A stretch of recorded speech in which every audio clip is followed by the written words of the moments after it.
Today we are going to read the book A History of India, Volume 1, From the Discovery of India to 1526 by Romila Thappar. Okay, so the first thing there is the content of the book. In this book we are starting with the antecedents. Then the second thing is the impact of Aryan culture, then republics and kingdoms from 600 to 321 BC. Then we have the emergence of empire, that is the fourth topic, 321 to 186 BC. Then the fifth topic is the disintegration of empire, that is circa 200 BC to 300 AD. Then the rise of the mercantile community, circa 200 BC to AD 300. Then evolution of the classical pattern, that is 300 AD to 700 AD. Then we have conflict in the southern kingdom, 500 to 900 AD. Then the south in the ascendant, that is from 900 to 1300 AD. And then the beginning of the regional states in northern India, 700 to 1200 AD. Then we have feudalism in the regional states, that is from 800 to 1200 AD. Then the realignment of regional kingdoms, that is from 1200 to 1526 AD. Then assimilation on trials, that is the 13th topic. If you are writing it, then it is 1200 to 1526 AD. Then the south confirms 1300 to 1526 AD. Okay. Now let's move on to the first topic, that is the antecedents. Okay, the antecedents, I am reading it out, and from this I will just read out, and whenever there is a new topic starting I will just tell it. Okay, so let's start. For many Europeans, India evoked a picture of Maharajas, snake charmers and the rope trick. This has lent both allure and romanticism to things Indian. But in the last couple of decades, with the increasing reference to India as an economically underdeveloped country, the image of India as a vital, pulsating land has begun to emerge from the fog of Maharajas, snake charmers and the rope trick. The Maharajas are now fast disappearing, and the rope trick was at best a hallucination. Only the snake charmer remains, generally an ill-fed man who risks his life to catch a snake, remove its poisonous fangs and make its way to the movement of the god pipe. And all this in the hope of the occasional coin to feed him, his family, and the snake. In the imagination of Europe, India had always been the fabulous land of untold wealth and mystical happenings.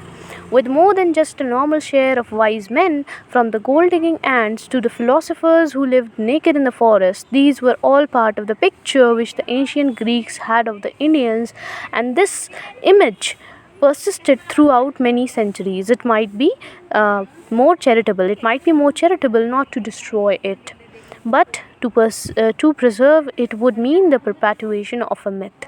Wealth in India, as in every other ancient culture, was limited to the few. Mystical activities were also the preoccupation of but a handful of people.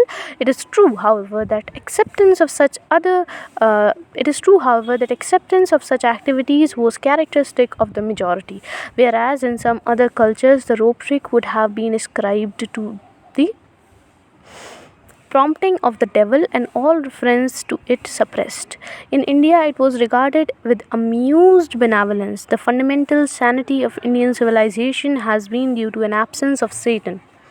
The association of India with wealth, magic and wisdom remained current for many centuries, but this attitude began to change in the 19th century, when Europe entered the modern age, and the lack of enthusiasm for Indian culture in certain circles became almost proportionate to the earlier over-enthusiasm.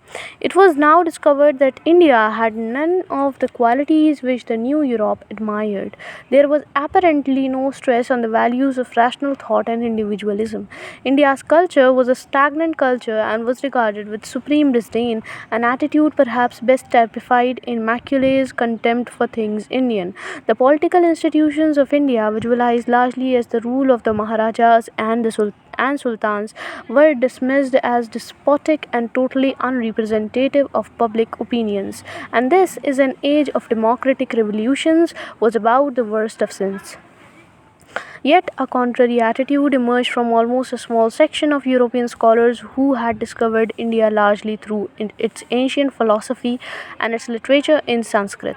This attitude deliberately stressed the non modern, non utilitarian aspects of Indian culture, where the existence of a where the existence this attitude deliberately stressed the non-modern, non-utilitarian aspect of Indian culture, where the existence of a continuity of religion of over 3,000 years was acclaimed, and where it was believed that the Indian pattern of life was so concerned with metaphysics and the subtleties of religious belief that there was no time for the mundane things of life. German Romanticism was the most German Romanticism was the most vehement in its support of this image of India. Macaulay's rejection, a vehemence which was to do as much damage to India as Macaulay's rejection of Indian culture. India now became the mystic land for many Europeans, where even the most ordinary actions were imbued with symbolism. India was the genesis of the spiritual East, and also, incidentally, the refuge of European dichotomy in values was maintained. Indian values being described as spiritual and European values as materialistic, with little attempt at placing these supposedly spiritual values in the context of Indian society, which might have led to some rather disturbing results. This theme was taken up by a section of Indian thinkers during the last 100 years and became consolation to the Indian intelligentsia for its inability to compete with technical superiority of Britain. The discovery of the Indian past and its revelation to Europe in the 18th century was largely the work of Jesuits in India and of Europeans employed by the East India Company, such as Sir William Jones and Charles Wilkins. Soon, the number of those interested in studying the classical languages and literature of India grew, and the early 19th century was considerable achievements and the early 19th century saw considerable achievements in linguistics, ethnography, and other fields of Indology. Scholars in Europe expressed a keen interest in this new field of inquiry, as is evident from the number of persons who took to Indology and of whom at least mention must be made. F. Max Muller. Those who were most directly concerned with India in the 19th century were the British administrators, and the early non-Indian historians of India came largely from this group. Consequently, the early historians were histories concerned mainly with the rise and fall of dynasties and empire. The protagonists of Indian history were the kings, and the narration of events revolved around them. The autocratic king, oppressive and unconcerned with the welfare of his subject, was the standard image of the Indian ruler, but for exceptions such as Ashoka, Chandragupta II, or Akbar. As for actual governing, the underlying assumption was that British administration was in fact superior to any other known to the history of the subcontinent. This interpretation of Indian history made its impact on Indian historians' writing in the late 19th and early 20th century. Dynastic historians, with the highlighting of the lives of rulers, were the main content of standard works. But the second aspect of the interpretation produced a different reaction. Most of the Indian historians had either participated in the national movement for independence or had been influenced by it.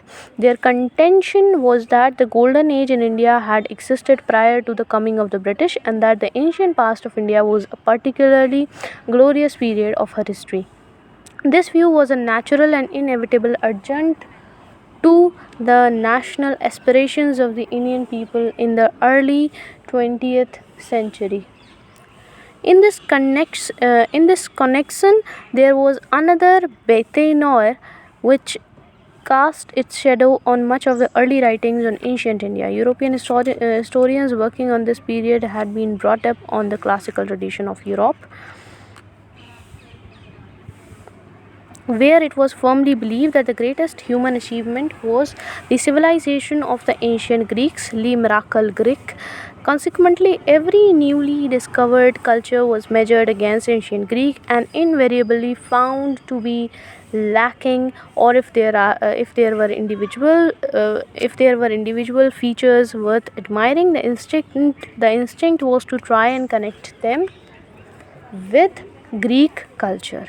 Vincent Smith, for some decades regarded as the preeminent historian of early India, was prone to this tendency. When writing of the murals at the famous Buddhist site at Ajanta, and particularly of a painting supposedly depicting the arrival of an embassy from a Sasanian king of Persia in the 7th century AD, totally unconnected with Greece both artistically and historically, he states.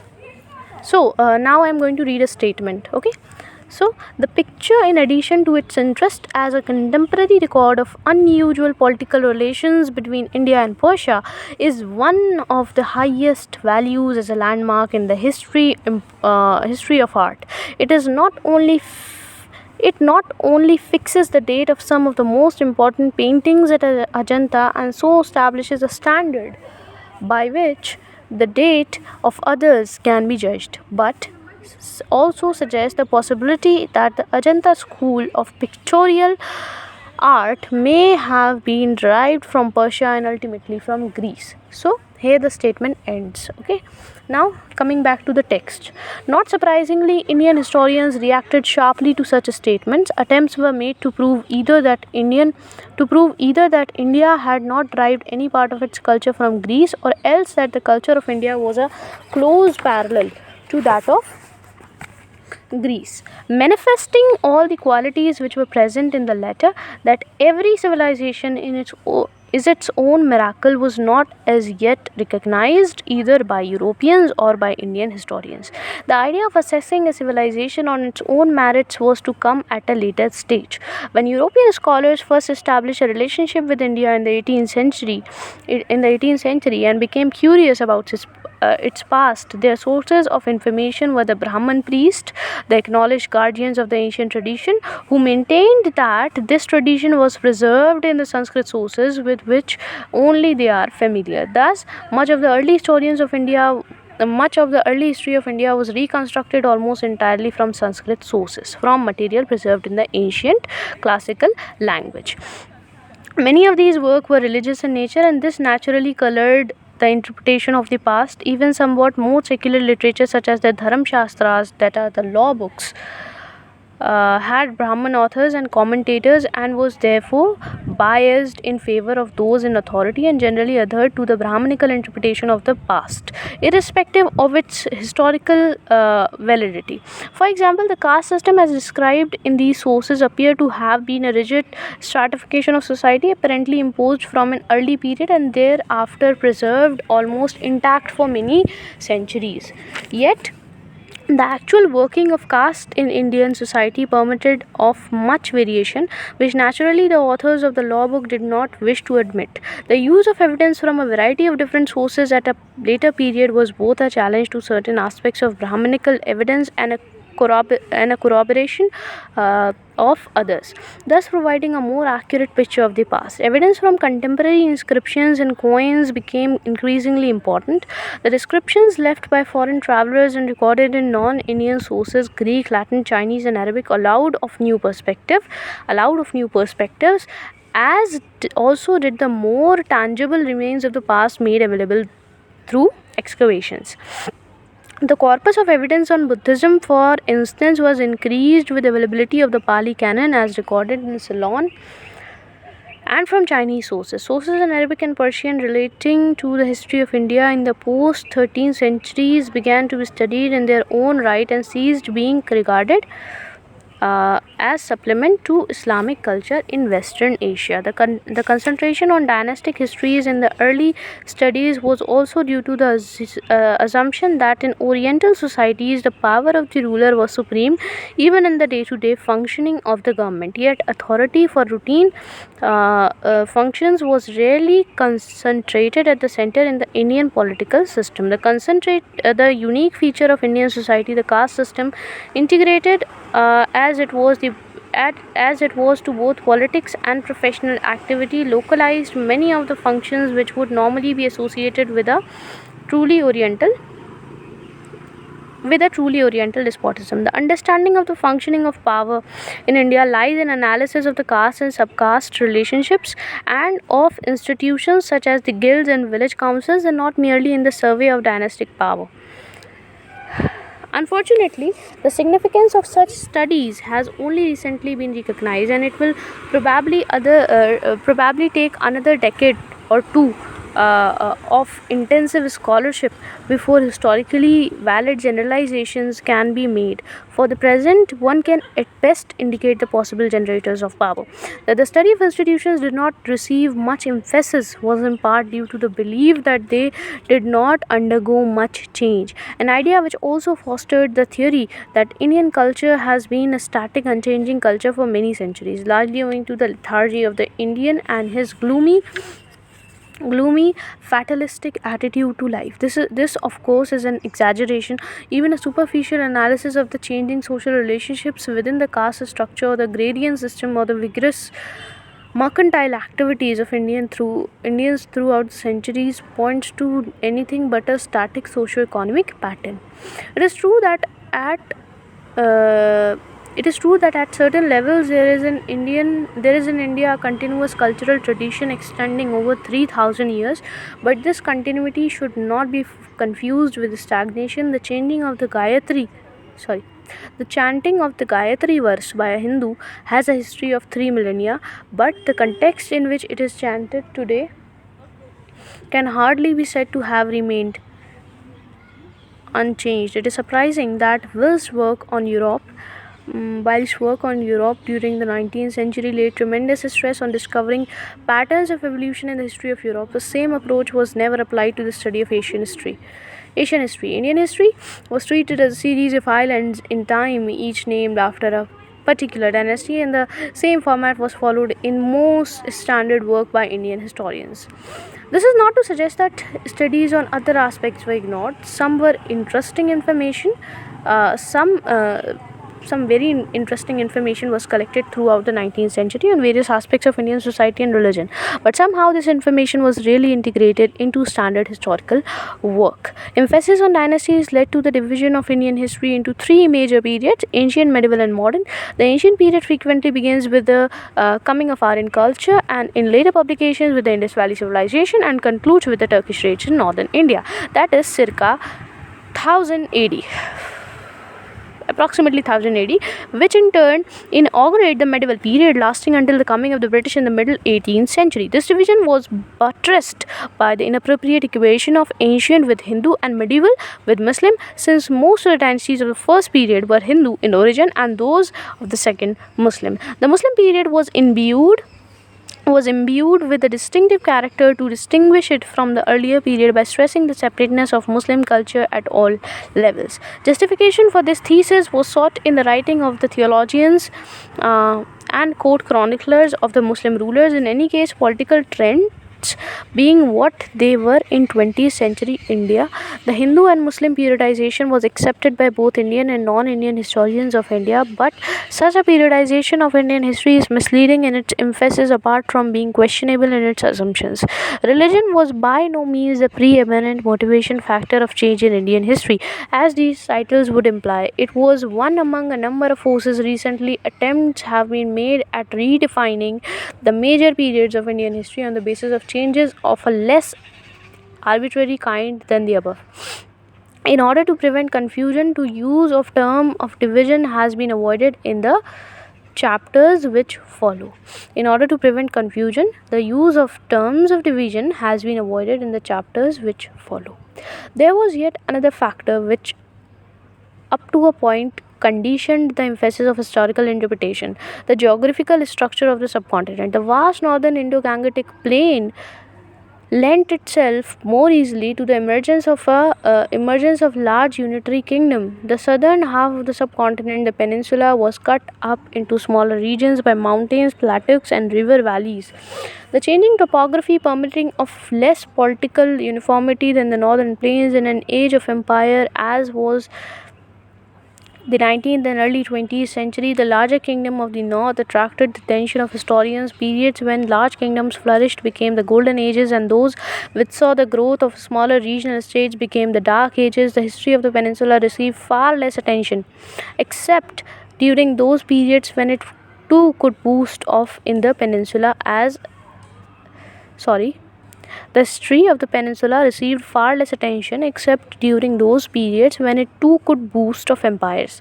It suffered further from the fact that political strategy in the peninsula and its economic potential was not identical with that of the north. The northern kingdoms based their strength primarily on acquiring large areas of territory and their easily recognizable pattern and their revenue came mainly from the land. This was a simple and easily recognizable pattern for any historian. The structure of the southern kingdom had also to take into account the more than marginal effect of sea power and the economies of maritime activities, which produced a more complicated pattern than that of the north. The purpose of indicating the changing outlook of historical writing on India is not to dismiss the work of the early historians as being without value or to denigrate the importance of their scholarship. The inadequacy of their interpretation were also the inadequacies of their times.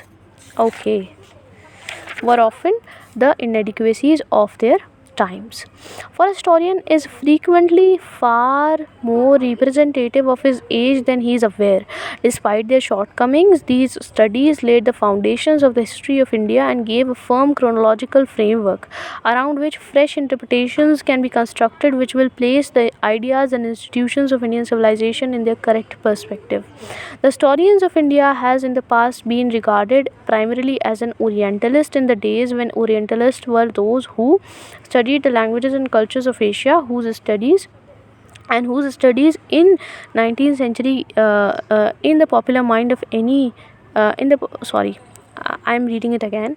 The historians of India has in the past been regarded primarily as an Orientalist in the days when Orientalists were those who studied the languages and cultures of Asia and whose studies in the popular mind at any rate were fragrant with exotica. The 19th century concept of Oriental studies has changed in the present century both in Europe and in India. In the contemporary world history is being increasingly regarded as part of the social sciences and less as a study of classical cultures per se. This newly developing interest seeks to ask a different set of questions from the Indian past. Different from those asked by the Orientalists, the difference is largely one of changing historical emphasis. Political histories and dynastic studies remain an important aspect of historical interpretation, but these are viewed in the light of other features which go into the making of a making of a people and a culture. Changing in the political pattern are inextricably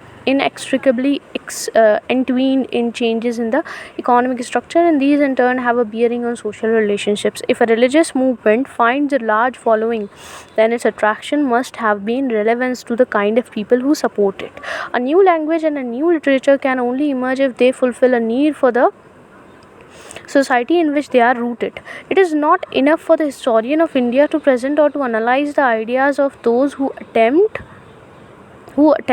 to create the forms of contours of the history of India. It is essential to know why the people of India through the centuries have either accepted or rejected or modified these ideas. An attempt has been made in this book to anticipate a few of these questions. The purpose of the book has been to indicate the institutions and the events which have contributed to the evolution of Indian culture. But the tendency to evaluate Indian culture and to make categorical value judgment has been avoided, since such an evaluation within the space of a brief history such as this would merely result in meaningless platitudes. This is not primarily a political history. primarily a political history. Dynastic chronology has been treated largely as a framework in time in the course of tracing the evolution of certain aspects of Indian life. The economic structures, changing social relationships, the historical context of religious movements, the emergence and growth of languages, to mention but a few. Certain patterns have emerged. It is intended in this book to describe these patterns and interpret the facts along lines which appear to be the most convincing.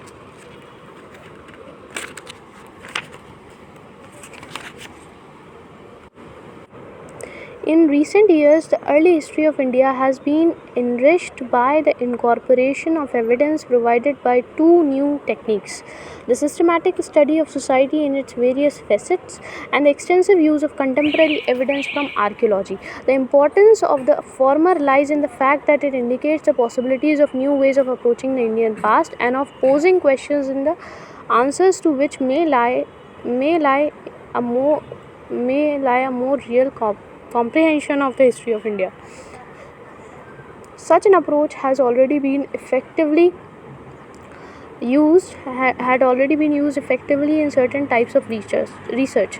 The study of society has also stimulated an interest in comparative studies, not along the old lines of declaring one culture to be the norm and judging others by its standards, but rather in terms of a comparative analysis of many cultures. It is this approach which has made historical studies such as Mark Bloch's work on European feudalism relevant to the intellectual equipment of the historian of India.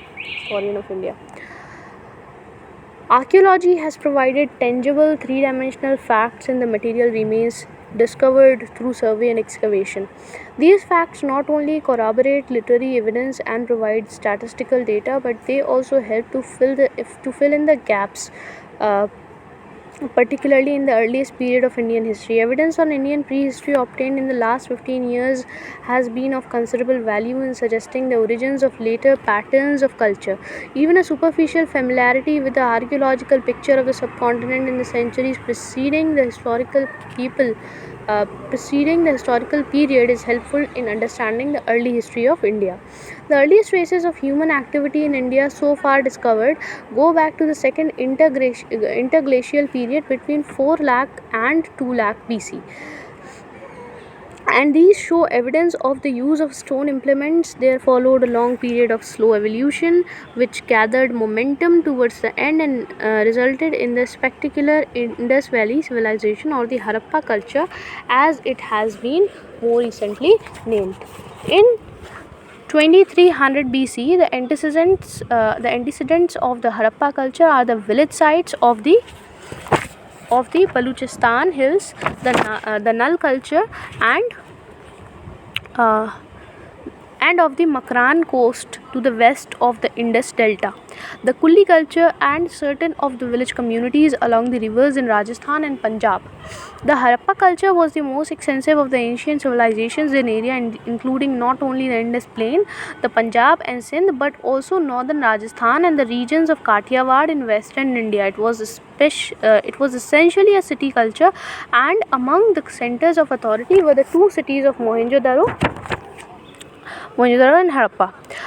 Okay, these were maintained. There is something important related to Harappa that is highlighted below the page. Okay, let me just read it out. Recent excavations have revealed a series of cities: Kot Diji in Sindh, Kalibangan in Rajasthan, Rupar in Punjab, and the port town of Lothal in Gujarat.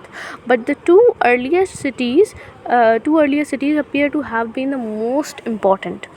These were maintained from the surplus granaries found in both cities. These were maintained from the surplus produce of the country, judging by an elaborately constructed granaries found in both cities. Another source of income. From now on, I am reading the text. Okay. the last line I read was also from the text. Another source of income was the profit from a flourishing trade both within the northern and western areas of the subcontinent and between the people of this culture and those of the Persian Gulf and Mesopotamia.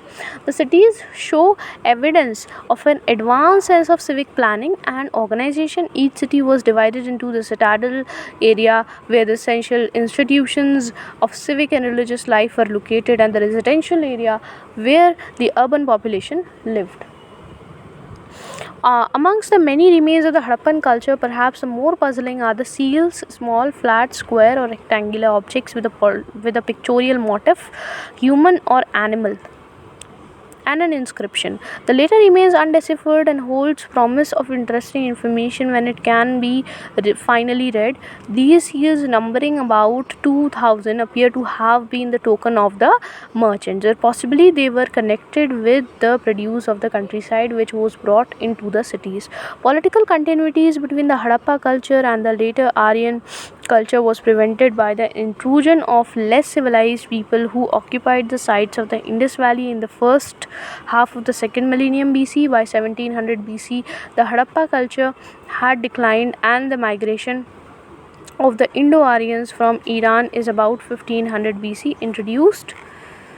From Iran in about 1500 BC introduced new features into cultural background of northwestern India. This region of the subcontinent to was always to remain in communication with areas to the north and the west of the Indus River and the Hindu Kush Mountains. Sometimes it was absorbed into the politics of these regions and became a part of their cultural complex. Similarly, Western India retained contact with the maritime areas to the west, those of the Persian Gulf and the Red Sea. This tended to emphasize the separateness of the developments in the Indus and the Ganges plains.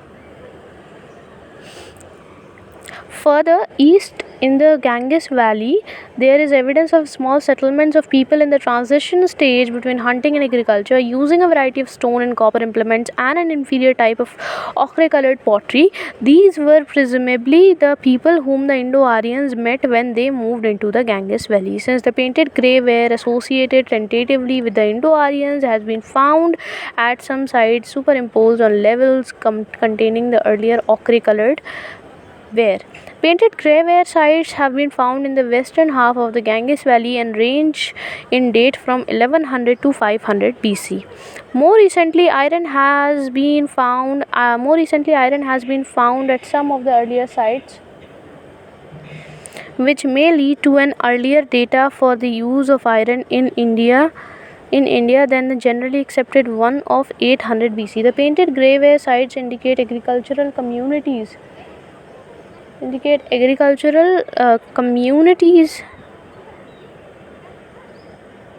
where the breeding of cattle and horses were also known. They were generally familiar with the use of copper. The horse is conspicuously absent at Harappan sites, and this evidence is used as one of the bases for tentatively suggesting that the painted grey ware sites may have been those of the Aryan culture. The evidence so far available from these sites is in broad agreement with the description of Aryan culture in the Vedic sources. The Deccan shows evidence of a microlith industry, the making of tiny flint tools in association later with the Chalcolithic culture where bronze and copper. The Deccan shows evidence of a microlith industry, the making of tiny flint tools in association later with the Chalcolithic culture where bronze and copper were used together with stone. This gave way in the first half of the first millennium BC to the superior technology of the Ganges Valley, as is apparent from the introduction of iron and subsequently of a special type of pottery, the northern black polish ware, both of which are associated with the Aryan culture of the Ganges Valley. Evidently, the Aryans had by now began to move southwards into the Deccan, and communication had been established between the Ganges Valley and the Deccan. The Deccan was being prepared for the role it was to play for many centuries in the history of the subcontinent, that of being a bridge between north and the south. Not only did it receive elements of Aryan culture from the north, but By about 300 BC, the sites of the lower Deccan were in contact with the megalithic culture of the extreme south of India. The megalithic culture of South India, Madras, Kerala, and Mysore has close similarities with the megalithic cultures of the Mediterranean and may have arrived in South India from Western Asia. The earliest contacts in what was to become a close relationship between the two areas, which lasted till well into recent times. The South India megaliths or burial monuments were either rock-cut caves, sepulchres, or else circular enclosures in the midst of which were rectangular stone cists or pottery sarcophagi containing bones and such grave furnishings as were customary. For example, a special black and red ware.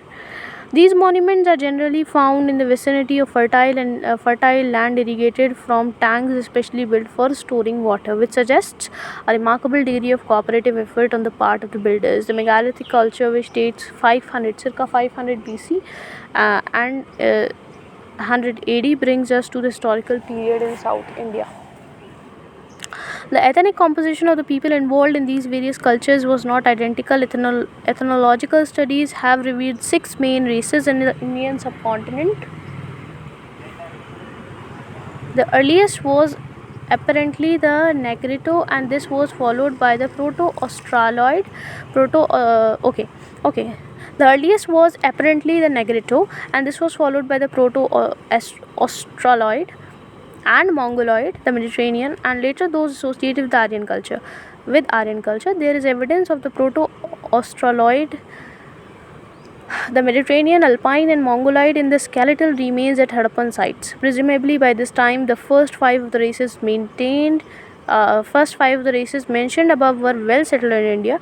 The Proto-Australoid were the basic element in the Indian population, of which survives population, and the speech was of the Austric linguistic group, a specimen of which survives in the Munda speech of certain primitive tribes.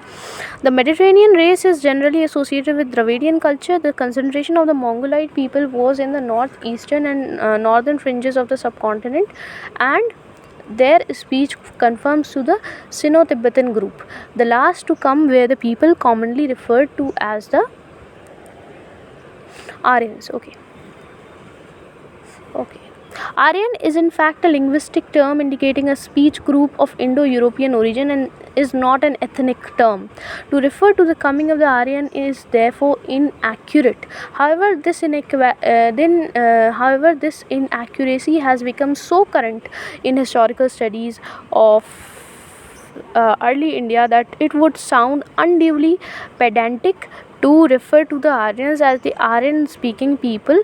This ethnic identity is not known on the basis of the Indian evidence. Tentative calculations have been made of the population of the subcontinent during various periods, but these remain largely conjectural.